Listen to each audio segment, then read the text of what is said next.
আসসালামু আলাইকুম, welcome back to my channel. কেমন আছেন আপনারা সবাই? আশা করি আল্লাহর অশেষ রহমতে কাছে দূরে যে যেখানে আছেন সবাই ভালো আছেন। আমরা আল্লাহর অশেষ রহমতে ভালো আছি। প্রতিদিনের মতো আজকে আরেকটি ব্লগ শুরু করলাম। এই তো আজকে সকাল সকাল ঘুম থেকে উঠেছি। আজকে আমার ভাইয়ের বিয়ের দ্বিতীয় দিন, অর্থাৎ বউভাতের দিন। সকালবেলা উঠেই এই যে নাস্তা বানানো হচ্ছে, পরোটা, ডিম ভাজি, গতকালের মাংসের তরকারি ছিল সেগুলো বাড়িতে যারা আছে তাদের সকালের নাস্তার আয়োজন করা হচ্ছে। আর এদিকে দুপুরে বিয়ের লোকজন আসবে মেয়ের বাড়ি থেকে, বউভাতের অনুষ্ঠানে খাওয়ানো হবে, সেগুলোর আয়োজন চলছে। এমনিতে বাইরের লোকজন তেমন বলা হয়নি, ঘরোয়াভাবে আমরা ভাই বোনরা আর কাছের লোকজন যারা তাদের নিয়েই অনুষ্ঠান করা হয়েছে। এর আগেই বলেছিলাম, হঠাৎ করে বিয়ে দিন ঠিক হয়ে গেল একদিনের মধ্যে, আর এর মধ্যে আর তেমন কোনো লোকজন বলা হয় নাই। অল্প লোকজন, নিজেদের বাড়ির লোকজন আর কাছের যারা আছে তাদেরকে নিয়েই আজকের অনুষ্ঠানের আয়োজন করা হয়েছে। আর আমরাই রান্না করে নিচ্ছি, শুধু এই যে হাঁড়ি পাতিলগুলো ডেকোরেটর থেকে নিয়ে আসা হয়েছে, যেহেতু বাড়িতে অনুষ্ঠান হবে অল্প মানুষের। আর এই রান্নাগুলো আমরাই করে নিচ্ছি, কয়েক বোন আর আমার বোনের হাজব্যান্ড মিলেই আমরা রান্না করছি। আজকে বিয়েবাড়ির সব কিছুই রান্না করা হবে, আর এগুলো আমরা নিজেরা করব। সারাদিন কী করি সেগুলো আপনাদের সাথে শেয়ার করব। এই যে এখানে রান্না সকাল সকালই শুরু করে দেওয়া হয়েছে। এদিকে মেয়ের বাড়ি থেকে লোকজন আসবে, এর জন্য সকাল সকাল রান্না শুরু করা হয়েছে। তাছাড়া ওয়েদারও তেমন একটা ভালো না, সারা রাত ঝুমঝুম বৃষ্টি হয়েছে। আল্লাহর রহমতে সকাল থেকে বৃষ্টি নাই, আকাশ অনেক মেঘলা, মনে হচ্ছে কখন যেন বৃষ্টি চলে আসবে। এর জন্য আমরা ভয়ে ভয়ে কাজগুলো করছি। এই যে এখানে এখন মাংস রান্না করা হবে, গরুর মাংস, রোস্ট, পোলাও, ডিম, এগুলো রান্না করা হবে। সবগুলো আপনাদের সাথে শেয়ার করার চেষ্টা করব। বাহিরে কিছু রান্না করা হচ্ছে বড় পাতিলে, আর কিছু ছোট ছোট রান্না সেগুলো বাড়ির ভিতরে চুলায় রান্না করা হবে। গতকাল তো দই বানানো হয়েছিল, সেগুলো এখন আছে, আর আজকে সেগুলো খাওয়ানো হবে। এই যে এদিকে মাংস কষানো হচ্ছে, আগেই বলেছিলাম যে অল্প মানুষ। আর এদিকে এই যে রোস্টের জন্য পেঁয়াজের বেরেস্তা বানানো হচ্ছে, রোস্টের মুরগি মেখে রাখা হয়েছে আগে থেকেই। এদিকে এই যে মাংস রান্না হয়েছে, আর এই যে রোস্টের রান্নার জন্য সব আয়োজন চলছে। আশা করি আজকের ব্লগ আপনাদের কাছে ভালো লাগবে। গ্রামের বিয়ে যেভাবে হয় এটা সেভাবে করা হয়েছে। যারা গ্রামের বিয়ে কখনো দেখেননি, আমার এই ব্লগটি দেখলে হয়তো বুঝতে পারবেন যে গ্রাম এলাকায় কিভাবে বিয়ে হয় আর বিয়েতে কেমন খাওয়া দাওয়ার আয়োজন করা হয়, সেগুলোই আজকে আমি আপনাদের দেখানোর চেষ্টা করব।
এদিকে এই যে মাংস রান্না তো হয়েছে, আমরা সবাই প্লেটে উঠিয়ে মাংস খাচ্ছিলাম। আসলে বড় পাতিলের মাংস এত বেশি টেস্টি হয়, আমার ছেলে অনেক পছন্দ করেছে, ও বারবার খাচ্ছে, আমরা সবাই খাচ্ছিলাম।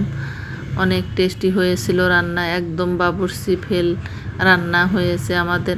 আসলে আমরা নিজেরাই বিশ্বাস করতে পারছিলাম না যে আমরা এত ভালো রান্না করব। মনে হচ্ছিল যে আমাদের মতো এত টেস্টি করে বাবুর্চিও রান্না করে না। এদিকে এক পশলা বৃষ্টি হয়ে গেল, হালকা পাতলা বৃষ্টি, তেমন একটা না। অনেক ভয় পাচ্ছিলাম যে হয়তোবা বৃষ্টি অনেক হবে, আল্লাহর অশেষ রহমতে তেমন হয়নি।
এই যে এখানে বাড়ির ভিতরে ঘরের মধ্যে মাটির চুলায় ডিম ভুনা করা হচ্ছে, আর মাছ দিয়ে ডাল ভুনা করা হচ্ছে। আসলে গ্রামের রান্না বলে কথা, গ্রামের বিয়ের অনেক আইটেম থাকে। এখানে ছিল গরুর মাংস, মুরগির রোস্ট, ডিম ভুনা, মাছ দিয়ে মুগ ডাল ভুনা, দই, পোলাও, এগুলোই।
রান্না বান্না অলরেডি শেষ হয়েছে। আমাদের যে সময়ে শেষ হওয়ার কথা ছিল তার আগেই শেষ হয়েছে। এখন সবেমাত্র 12টা বাজে।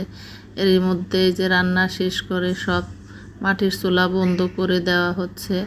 আর এই যে এখন কনে পক্ষের লোক চলে এসেছে, তাদের জন্য খাবার পরিবেশন করা হবে। যে পোলাও, রোস্ট, ডিম, গরুর মাংস, দই এগুলো এখন দেওয়া হচ্ছে।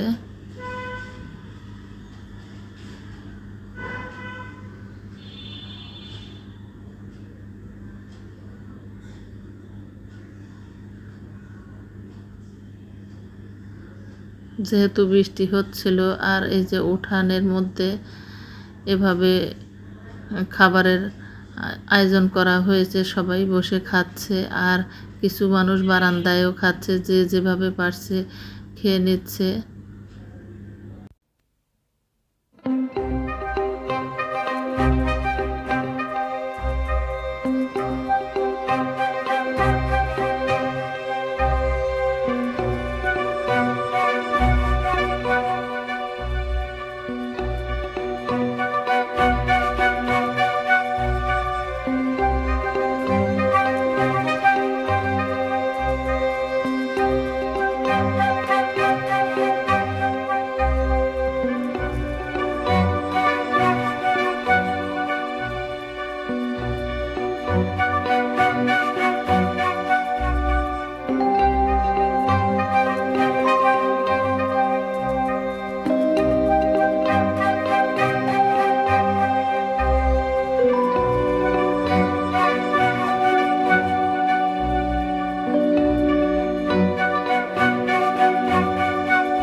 খাবার দাবার শেষ, অলরেডি বিকাল হয়েছে। এখন এই যে কনেপক্ষ বউ নিয়ে বাবার বাড়ি যাচ্ছে। আশা করি আজকের ব্লগ আপনাদের কাছে ভালো লেগেছে। যদি ভালো লাগে পাশে থাকবেন। ভুল ত্রুটি হলে ক্ষমার দৃষ্টিতে দেখবেন। যতটুকু সম্ভব আপনাদের সাথে শেয়ার করার চেষ্টা করেছি। পরবর্তীতে নতুন ব্লগ নিয়ে হাজির হব। আজকের মতো বিদায় নিচ্ছি। আল্লাহ হাফেজ। আসসালামু আলাইকুম।